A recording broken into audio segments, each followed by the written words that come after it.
eu sou Cris Amarante, arqueóloga. Você está no canal Arqueologia Alternativa. Se ainda não nos conhece, se inscreve no canal, clica no link aí de mãozinha de ok, de gostei já, para o YouTube saber que você está curtindo o conteúdo que você está assistindo. Clica no sininho para receber notificações. Bem, o vídeo de hoje é dentro da nossa série de estudos do concurso para o IFAM. E hoje nós vamos discutir a Instrução Normativa número 1 de 2015. Como eu falei para vocês no vídeo da Resolução 230, da Portaria 230 de 2002, ela foi a responsável por regulamentar a arqueologia no licenciamento ambiental até dezembro de 2014. Então, em janeiro de 2015, a Instrução Normativa número 1, ela passou a ser a lei que rege essa atividade, que é a arqueologia dentro do licenciamento ambiental. Se você tem pouco conhecimento sobre isso, aqui no canal a gente tem um vídeo que trata só sobre licenciamento ambiental, para eu não ter que ficar explicando tudo de novo aqui. Entra lá no vídeo, se quiser dar uma pausa nesse, assiste lá, depois volta, para você entender sobre o que eu estou falando. Uma das coisas que eu vejo assim, como eu trabalhei com essa lei, então eu vou falar muito sobre a minha percepção pessoal dela. O que eu acho que ela tem de ranços e de avanços. Ela tem muitos avanços. Uma das coisas aí que eu acho que muda, não um ranço ou um avanço, mas diferente, a 230 de 2002, ela era muito ligada às questões do licenciamento mesmo, assim, da lei ambiental. Então ela tinha uma primeiro relatório de arqueologia que era ligada à LI. Assiste também o vídeo que eu falo sobre isso, que é a licença, a primeira licença, depois LO, depois cada uma das fases da arqueologia era ligada a uma das fases do relatório de meio ambiente. A instrução normativa, ela quebra um pouquinho com essa lógica. Uma coisa que ela traz de novidade é que ela separa os empreendimentos por nível. E essa parte eu vou ler aqui para vocês. Então ela coloca os empreendimentos em nível 1, nível 2, nível 3 e nível 4, ou não se aplica, NA. O nível 1, o que é isso? Caracterização, são os empreendimentos de baixa interferência sobre as condições vigentes do solo, localizados em áreas alteradas, não coincidentes com sítios arqueológicos cadastrados. Qual o procedimento exigido? Apresentação de termo de compromisso do empreendedor, chama TCE, conforme o artigo 15 da mesma lei, da IN número 1, 2015. Nível 2, de baixa e média interferência sobre as condições vigentes do solo e cujas características e dimensões sejam compatíveis com a adoção de ajustes ou medidas preventivas em campo. Qual é o procedimento exigido? Acompanhamento arqueológico conforme os artigos 16 e 17. Que são os empreendimentos de nível 3. Presta bem atenção nisso, porque ao longo do vídeo eu vou falar sobre esses níveis, tá? De média e alta interferência sobre as condições vigentes do solo, grandes áreas de intervenção com limitada ou inexistente flexibilidade para alterações de localização e traçado. O que tem que ser feito no nível 3? Elaboração do projeto de avaliação de impacto ao patrimônio arqueológico, a ser previamente autorizado por portaria do IFAM, e procedimentos subsequentes conforme artigos 18 e 19. Nível 4. É de média e alta interferência sobre as condições vigentes do solo e cujo traçado e localização precisos somente serão passíveis de definição após a fase de licença prévia ou equivalente, o que significa que um empreendimento de nível 4, após essa fase aí de avaliação, pode-se constatar que ele é um empreendimento de nível 3, ou seja, ele pode ser reclassificado dependendo do que se encontra lá em termos arqueológicos. Então, o que tem que ser feito? Qual o procedimento exigido?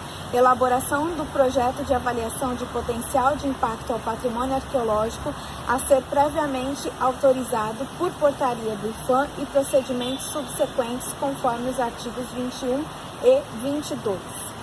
Eu vou trazer aqui no vídeo de hoje algumas questões que eu considero ranços e avanços, mas coloquem aí nos seus comentários outras coisas que vocês queiram que eu comente, porque eu vou ficar muito na educação patrimonial, na gestão de bens, na divulgação científica, eu vou falar menos sobre outros assuntos.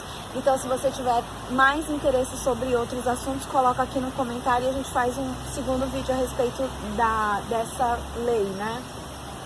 Em relação à educação patrimonial, ela tem avanços. Por exemplo, na 230, tinha que ser feito um projeto de educação patrimonial, mas nada era definido a respeito desse projeto. Como ele tinha que ser, quem eram os profissionais que tinham que fazer. Então a coisa ficava muito aberta e muitas vezes no licenciamento ambiental a educação patrimonial era uma palestrinha com uma distribuição de alguns folders para as pessoas assinarem lá na lista de presença e mandar para o IPHAN que 1000 pessoas assistiram, sem ser necessariamente uma ação efetiva de educação. A IN ela é mais cuidadosa em relação a isso. Ela propõe que se tenha um projeto de educação patrimonial com o mesmo detalhamento que um projeto de arqueologia deve ter.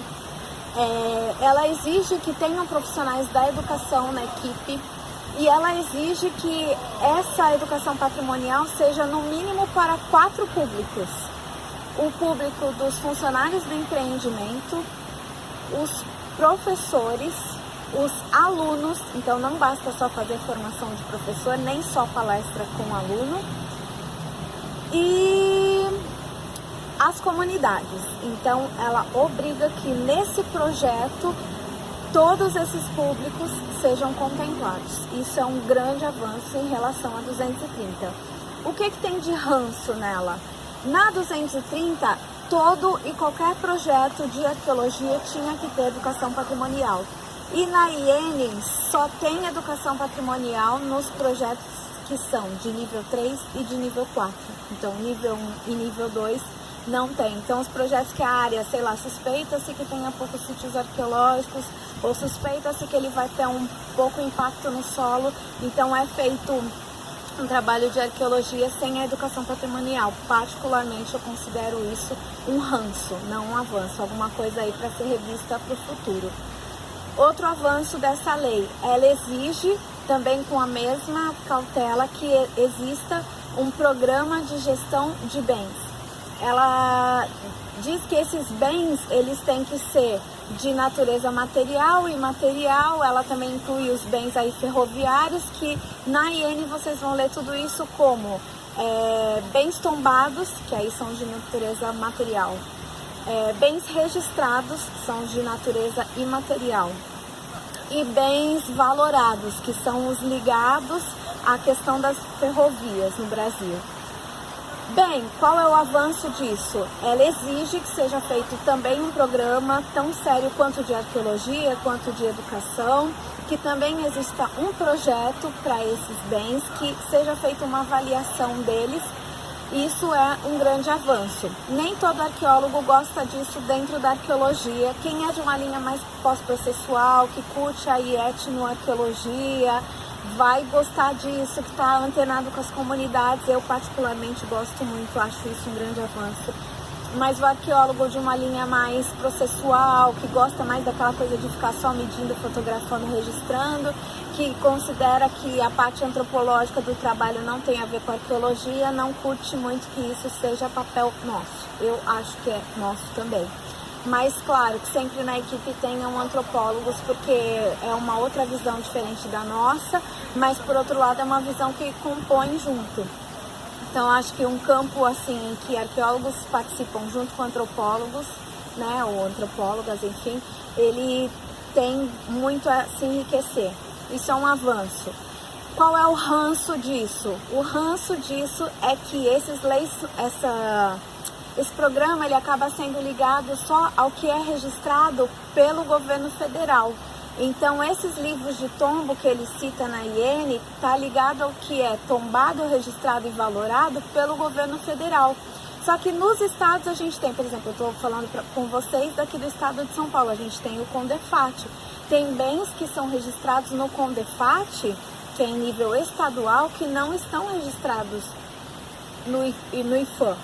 Eu estou na cidade de Santos. A minha cidade, né, que é a cidade onde eu nasci, tem o CONDEPASA, que é um órgão semelhante ao CONDEFAT, ao IFAM, mas em nível municipal. Existem bens que são registrados pelo CONDEPASA, que não são registrados pelo CONDEFAT, nem pelo IFAM. Então, essa lei deixaria de fora o que é registrado, ou tombado, ou valorado, aqui pela legislação da cidade de Santos.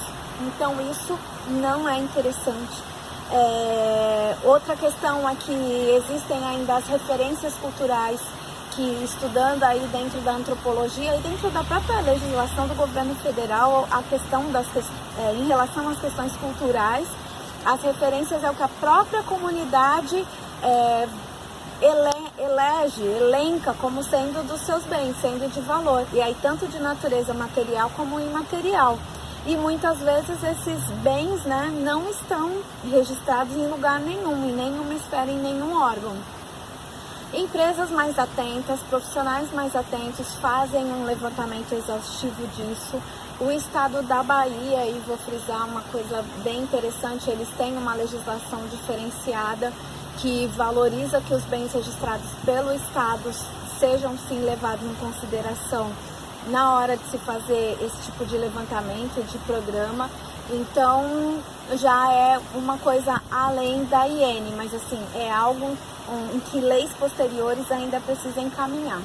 E outra coisa que eu acho que é um grande avanço da IN, mas penso que aí não é a questão da lei em si, mas dos profissionais e do próprio órgão IFAM acordarem para o que eles mesmos escreveram, é a questão da divulgação cultural, extroversão, e tem um outro nomezinho que, desculpa, agora eu esqueci, mas você vai ler a lei inteira, você vai saber do que eu estou falando.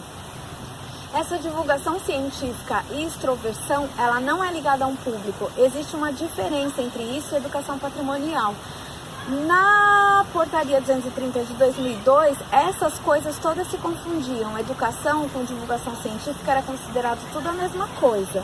Na IN não, ela separa. E outra coisa que lendo o documento inteiro você vai ver é a questão do público. Tudo voltado para a educação patrimonial está dentro do âmbito regional do empreendimento. Então é ligado ali a quem está, né, dentro do município. Não vou nem discutir as questões de ADA, AID, vamos deixar esse papo para um outro vídeo. Mas enfim, está dentro do município, comunidade, funcionários de empreendimento, alunos e professores que estão dentro do município onde acontece o empreendimento. Tudo que você lê na IN relacionado à divulgação científica e extroversão não define um público, o que significa que o governo federal está interessado sim em que esses levantamentos arqueológicos regionais sejam divulgados para o país de uma forma geral.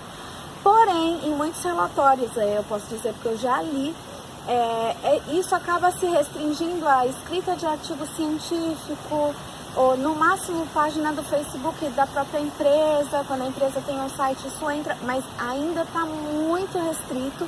O IFAM ainda não exige ações mais ousadas em relação a isso, e também o pessoal acostumado ao que sempre fez acaba fazendo também sempre a mesma coisa. Outra coisa que já estou acabando esse vídeo, tá, gente? Uma das últimas coisas é que, em relação à conservação dos materiais, no período da portaria 230 existiam outras leis, e agora no período da IN, tudo que é relativo à conservação dos materiais, desde o campo até o laboratório e depois chegar no museu, é muito mais rigoroso. Então a IN traz isso para o documento dela em consonância com outros documentos, né, falando que então existe quando se vai fazer lá no campo já a retirada dos materiais, o salvamento arqueológico, ou como você queira chamar, ou a escavação, enfim, existe uma série de cuidados com o material que a lei está pedindo, e isso depois nos laboratórios uma série de documentos que são pedidos, né, para que esse material vá da melhor forma possível para o museu que vai recebê-lo. A gente sabe aí de vários escândalos, várias situações que assim só a gente que está no meio conhece, de acervo que se perdeu, de documentação de acervo que se perdeu, de acervo, enfim, muitos problemas ligados a acervo, que hoje em dia o IPHAN faz uma fiscalização muito mais rigorosa em cima e com toda a razão. Claro que são legislações que também estão se adequando, porque os museus que organizavam sua documentação de uma forma, de repente estão tendo que organizar de outra por conta dessas novas legislações, mas as pessoas estão se adequando. Outra coisa que as empresas de arqueologia também estão se adequando é que muitos projetos, né, que deram entrada no IPHAN no período da portaria 230 e ainda estão rolando até agora, o IPHAN já exige que se façam as documentações e relatórios e etc. e preservação do material de acordo com a Instrução Normativa número 1 de 2015. Então o IPHAN está bem atento a isso. E se você não leu, leia, a gente vai deixar aqui na descrição o link da IN. Você faça nos seus comentários, vocês vão ver que eu falei pouco da arqueologia aqui, mas quem quiser ouvir mais, coloca aí, Cris, eu quero ouvir, ou então eu estou tendo experiência, e aqui no âmbito do campo, em relação à arqueologia, muda isso, muda aquilo, comenta sobre tal coisa, que aí a gente faz um próximo vídeo comentando. Eu espero que você tenha gostado, se inscreve no canal e se inscreveu no concurso, né? Porque a inscrição acabou ontem. Se ele vai ser impugnado ou não, a gente não sabe. Mas a inscrição acabou ontem, não, desculpa, antes de ontem. Então, boa sorte para você que vai fazer a prova. Até a próxima.